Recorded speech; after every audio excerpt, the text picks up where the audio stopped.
What's up, y'all? This is Brian Jew. I'm in the Christmas spirit.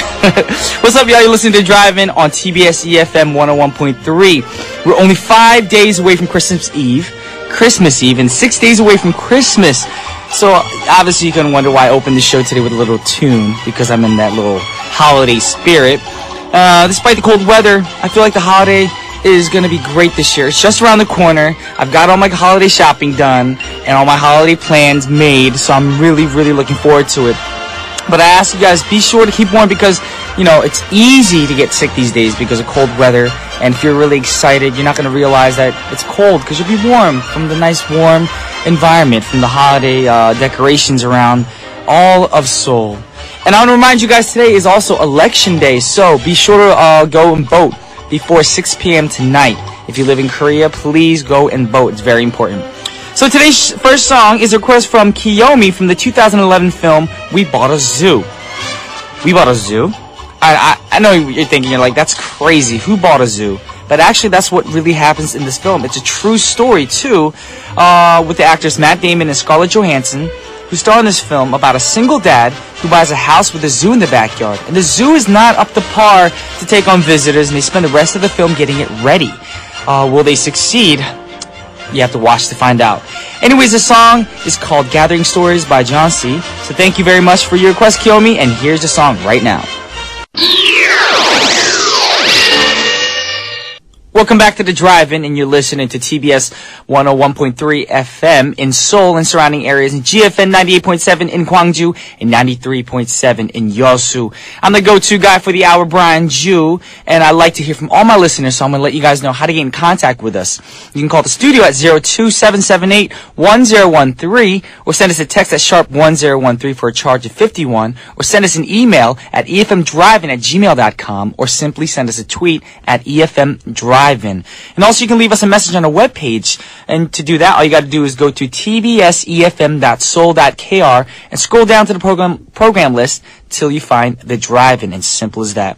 And if you have any requests at all, make sure they're from a movie or a TV show that played the song that you want to request, and just give us a shout out if that's all you want to do. Just say how much you love the show, how much you love listening to Brian Jew's sexy voice. I know a lot of people say I have a sexy voice, but I don't. That's the reality. I do not have a sexy voice. I have a normal voice, just like everybody else.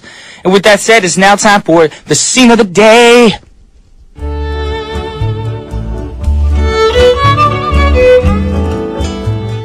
Alright, today's scene of the day comes from a movie that technically is a Christmas movie, an election movie, and a superhero movie all in one. And I'm talking about the 1992 film Batman Returns, starring Michael Keaton, Michelle Pfeiffer, Danny DeVito, and Christopher Walken. This was the second Batman film directed by Tim Burton, and also the second time that Michael Keaton played Batman as well. And after this film, the studio complained that Tim Burton's vision of Batman was a little too dark, so they hired Joel Schumacher to do the next film. Big mistake, but let's get back to the scene. Here, Batman discovered that Catwoman is actually his love interest, Selina Kyle. So, he takes off his mask to show her that he is actually Bruce Wayne to get her to stop fighting with him. So her boss, Max Schreck, discovers the identity of both Catwoman and Batman, and what's gonna happen? Let's find out. Selina Kyle. You're fired. And Bruce Wayne, why are you dressed up like Batman? Because he is Batman, you moron. Was. You killed me. The Penguin killed me. Batman killed me. That's 3 lives down. You got enough in there to finish me off? One way to find out.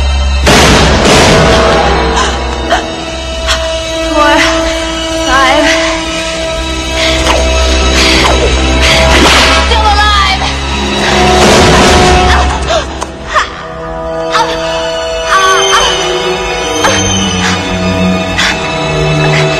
6, 7. All good girls go to heaven.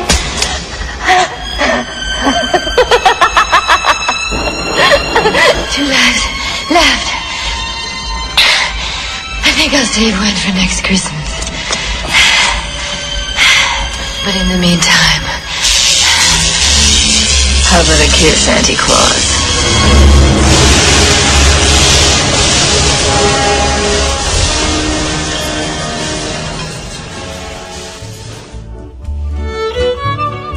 Whoa, pretty intense. And you know what they say about cats, that they have 9 lives. And the Catwoman eventually ended up sacrificing most of her remaining lives to take out Max Schreck, making it so that Batman had a chance to get away. But did she really survive? That's something that we'll never, ever know. And there was also a Catwoman film in 2004 that starred Halle Berry, but it wasn't really related to this film. So we can assume that we're never going to find the answer to the question. We only know that Tim Burton, if he continued with the Batman series, Michael Keaton would have continued to be Batman as well, and this thread might have been explored later. Maybe, that's a maybe. But let's hear a song from this film, and here's Face to Face by Susie and the Banshees.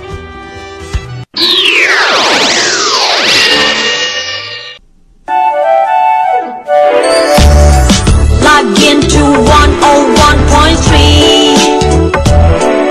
and feel the vibe. TBS efm.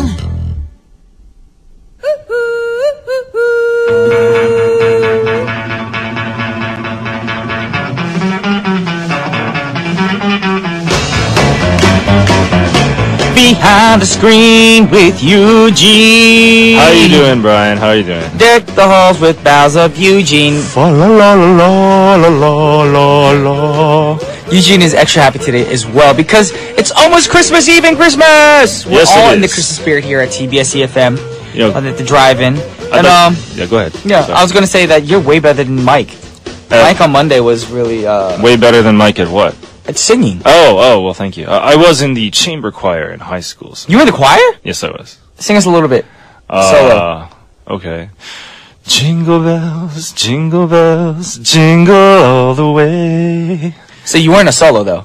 Actually, no. Just joking. See, I haven't done it in a long time, so maybe I'm not that good anymore. You're nervous. That's what it is. But that's possible. I've too. noticed I'm whenever standing- the on-air light goes on, you get nervous. Oh, do I? You do. Okay. Well, A little it's bit. because I'm in front of you. You know, you're obviously a much better singer, so I don't want to embarrass myself. Don't but- ever think that, please. Anyways, we have a very special Christmas edition, don't we? Yes, we do. Yes, we do. Normally we do like video, movie news Mm-hmm. on this section. But I thought today, because it's Christmas, we might go around the world with different kinds of Christmas customs Okay. from different countries. So Sounds let's cool. start with the Czech Republic. Awesome. You know where that is, right? I've been there. Oh, you have been there. Yes, I Okay, have. so Eastern Europe. All right, so this one, Christmas celebrations begin with the visit of Saint Nicholas. And you know, Saint Nicholas, we call him Santa Claus. Yes, we do. But that actually happens on December 6th, not December 24th. Oh, that I didn't know. That's pretty neat. And also in the Czech Republic, Saint Nicholas is called Svatý Mikuláš. Right? Okay. So he's your sweaty Nick, or I guess it could sound like that. No, I'm just kidding. He's not really Sweaty Nicholas. Yes. yeah. So he is believed, you know, because we say he comes from the North Pole and flies on his sleigh with the reindeer, but in the Czech Republic, they say he comes to Earth down from heaven on a golden rope, along with his companions, an angel and a whip-carrying devil. So Santa has an angel and a devil. Wow. I guess the whip-carrying devil would They be... should make a movie with this. They should. And he'd probably, I guess with the whip, he'll punish the bad children. Instead, you know, because we would give them a lump of coal, they'd actually get whipped by the devil. So that's a lot scarier. You better be good if you're in Way the Czech scarier. Republic. All right, and then another thing, girls in the Czech Republic, they can tell their future during the Christmas holiday. Okay. They put a cherry twig in the water on December 4th. Okay. And if the twig blossoms before Christmas, then the girl will marry sometime during the year. Wow. That's pretty interesting. So I guess if the girl doesn't want to get married, she can just put that bowl in the water, just put it out of the sunlight, you know, so then... Or you can put the twig in the water and make sure that the twig is already like all dried up and can't grow anyway. You could do that. But Yeah. if you did want to get married, I'm sure you'd nurture a nice it a lot fresh more. one. Yes, exactly. And do you know the Christmas carol, King Wenceslas? No, I do not. Which The one is good that? King Wenceslas went out on Da, da, the feast da, of da, da. Yeah. I didn't know the lyrics. Okay. Okay, well that song, it's usually people refer to that as a British song, but King Wenceslas was actually from, well, I guess you can't say the Czech Republic, it would be the Czech Kingdom, right? Back in the day. Back in the day. Yeah. So that's where he's from. And, you know, Christmas is a very quiet and religious time in the Czech Republic. And for dinner on the Christmas day, they eat a baked carp. So it's not turkey, it's fish, actually.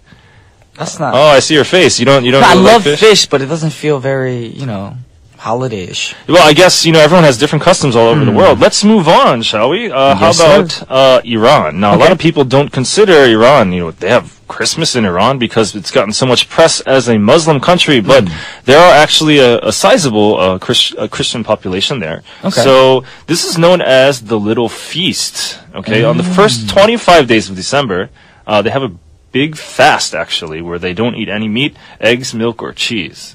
Wow. Then, once it becomes Christmas Day, they have this huge feast. So it's kind of like, you deprive yourself for a very long time, and then you get to go all out on Christmas Day. So it seems like it's even more special, right? But within those 25 days, you can still go all out on salads.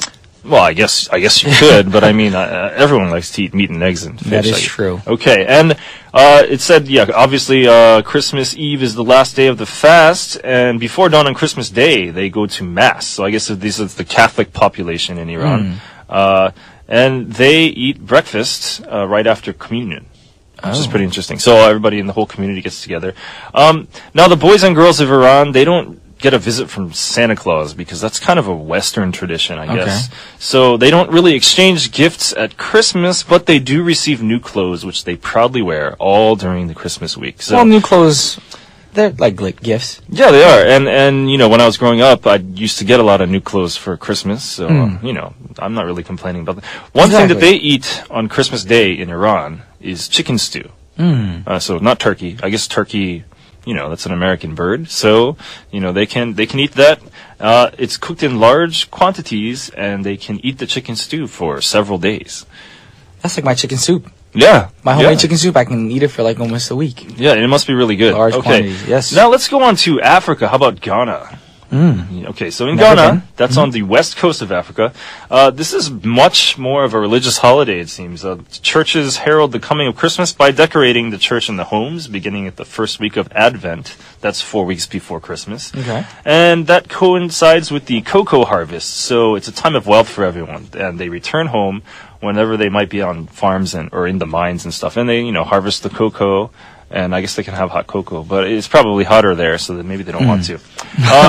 On Christmas Eve, the children run up and down the streets, singing Christmas carols and shouting, "Christ is coming. Christ is coming. He is near." Well, of course, he came a long time ago, and that's what the holiday is about. True. And they all go to the churches, and, as they're all very much decorated, and they light all the candles, and they have nativity plays, so that's kind of similar to the West, right?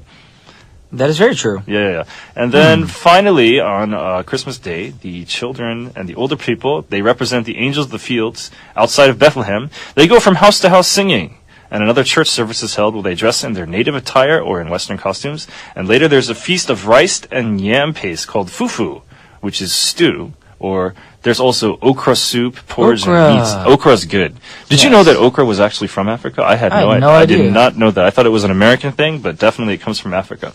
So you can see Christmas all around the world is very, very different. But I actually wanted to ask you a question.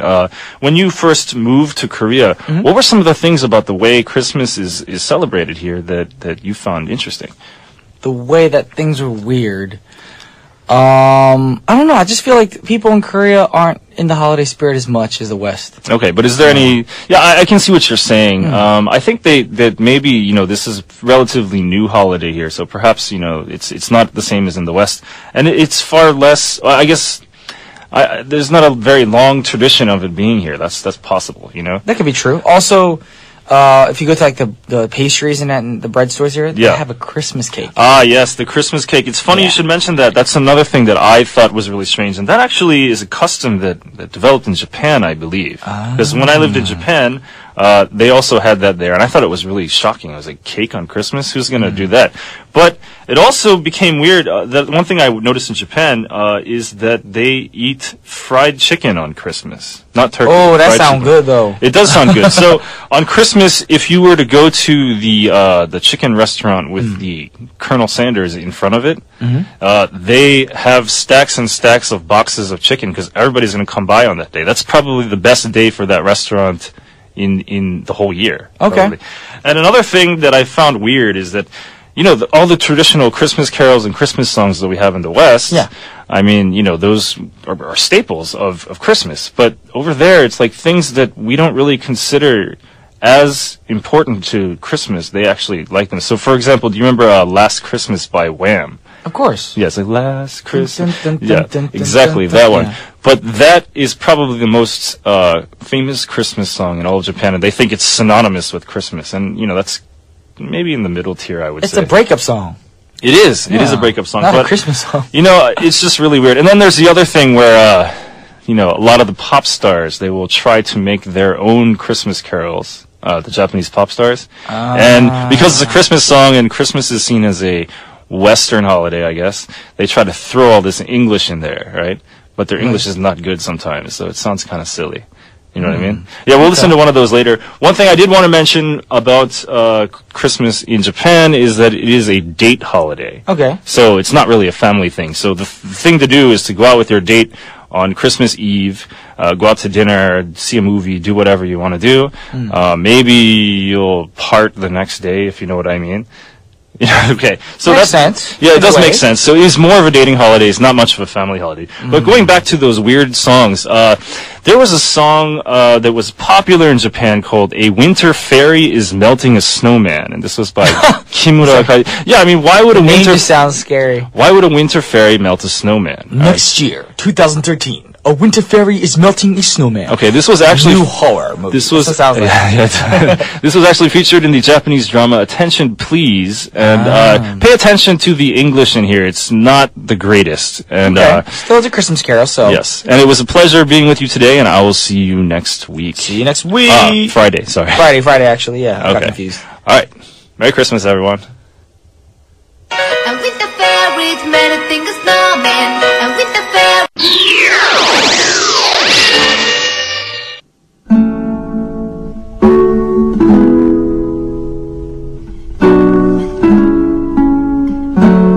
Musical Wednesday. The musical for today is one of my favorite musicals of all time. Yes, one of my favorite musicals. I know you guys know that Rent is one of my favorite musicals, but this is up there as well. And today's musical is my personal request, and it's called Jersey Boys. And no, I know what you guys are thinking. Brian, you're from New Jersey, that's why you want to talk about this musical. No, it's not because of that. I mean, of course, yeah, I'm proud to be from Jersey, but a lot of people are also thinking maybe he's doing it because everybody watches the Jersey Shore and they're really curious about New Jersey. No. The reason why I wanted to talk about this musical is because it's about a true story about one of the classic bands from the past, from the 60s. And the group is called the Four Seasons. For those of you who don't know nowadays, the Four Seasons, they were a musical group from the 60s, and the Four Seasons were Tommy DeVito, Bob Gaudio, Nick Massey, and Frankie Valli. And this musical starts and talks about how they got together and how they rose to fame and how their fame went down. And there's heartaches and breakups. It's just really emotional. And it's divided into 4 parts, and each part has one of the members as the focus. And each part is also titled by a different season. So, part 1 focuses on Tommy DeVito and is called Spring.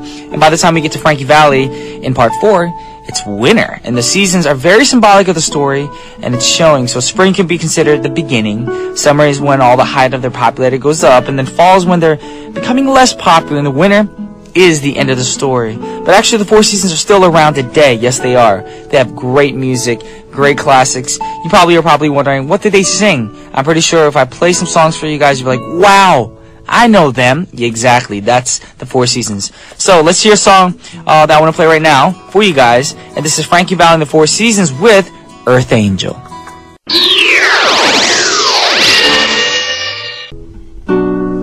What a great song, The Four Seasons with Earth Angel. Getting back into the musical, I think I saw this musical already twice on Broadway. I mean, it's that good because, everyone has their own opinion on musicals and TV shows and everything, but, honestly, I just love the fact that this is about Frankie Valli and the Four Seasons. It's not a made-up story. It's about, heartache and what they went through during their careers. And, I can sort of kind of relate to them and what they went through. I mean, there's a lot of ups and downs in this business. And I remember there's one scene, I don't want to talk about in detail, but there's a part where Frankie Valli actually breaks down during the musical. And watching that scene, I remember crying in the theater because it's so emotional. And you'll know why what I'm talking about. If I talk about it right now, you're probably thinking, Why would you cry? You're such a big baby. But no, it's a very big part of his life, and I feel like it's a big part of his transition as a musician for this change to happen in his life. And if you have a chance to, please, if you live near Broadway or anywhere in the world that's actually playing this, I remember 2 months ago in Singapore they're actually playing Jersey Boys. But if you have a chance, please go out and see this musical. I urge you. It's that good. The songs are great. And when I first saw this, I didn't know any of the songs, or thought I didn't know any of the songs. And then once they start singing the songs, I realized, wow, I knew more than half of the songs. Not because I knew Frankie Valli, but these are songs that we all grew up listening to in North America, even probably in the UK. It just comes out on the radio. So I want to play the last song from the Musical Wednesday playlist for you guys. And this is one of my favorite songs from Frankie Valli and the Four Seasons. And this is Can't Take My Eyes Off of You. Check it out.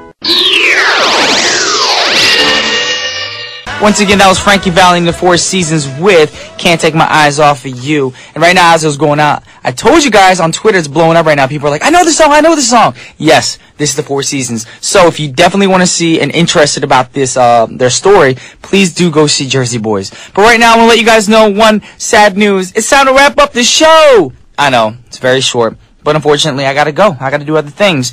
I want to remind you guys right now to go and vote by 6 p.m. If you don't vote, I'm not gonna like you. I'm just joking.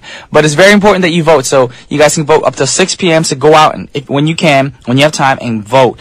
And right now, I want to play the last song for the hour. And this is a request from Mariko, from a song from the 1982 animated short, The Snowman, which is based on a novel by Raymond Briggs. And in the story, a little boy builds a snowman who comes to life. And they start flying everywhere. And as a young child, I didn't know what was going on because I didn't know snowmen can fly. But, you know, it's animated, so anything can happen. So during this scene, this song goes out. I'm going to play this song for you guys right now as I say goodbye to you guys. This is the song Walking in the Air by Peter Audi. Now, see you guys tomorrow. This is Brian Ju signing off. Peace.